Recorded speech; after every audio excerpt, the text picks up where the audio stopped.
রহিম একদিন মরুভূমি পাড়ি দেওয়ার সিদ্ধান্ত নিল। তার গন্তব্য ছিল দূরের এক শহর, যেখানে তার পরিবার অপেক্ষা করছিল। কিন্তু বালুর ঢেউয়ের মাঝে তার উট হারিয়ে গেল। তখন সূর্য ঠিক মাথার ওপর এবং তাপ অসহনীয় ছিল। রহিম বোঝার আগেই সেদিক হারিয়ে ফেলে। পায়ের তলায় বিশাল বালুর সমুদ্র, আর চারদিকে যতদূর চোখ যায় শুধুই বালি। পানি ফুরিয়ে আসছিল, আর সময়ের সাথে সাথে তার শক্তি ক্ষীণ হতে থাকে। তীব্র তৃষ্ণায় ক্লান্ত হয়ে সে এক জায়গায় বসে পড়ে। মরুভূমির নিস্তব্ধতায় তার মন ভরে ওঠে ভয় আর অনিশ্চয়তায়। হঠাৎ দূরে একটি গাছের ছায়া দেখতে পায়, যেন মরীচিকা। রহিম সেখানে পৌঁছানোর চেষ্টা করে, কিন্তু তার পা আর চলে না। চোখের সামনে সব ঝাপসা হয়ে আসে। ঠিক তখন এক বেদুইন লোক তার উট নিয়ে আসে।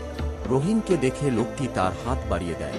বেদুইন তাকে পানির পাত্র দেয় আর উটের পিঠে তুলে নেয়। রহিম বাঁচল, মরুভূমির ভয়াল কবল থেকে মুক্তি পেল।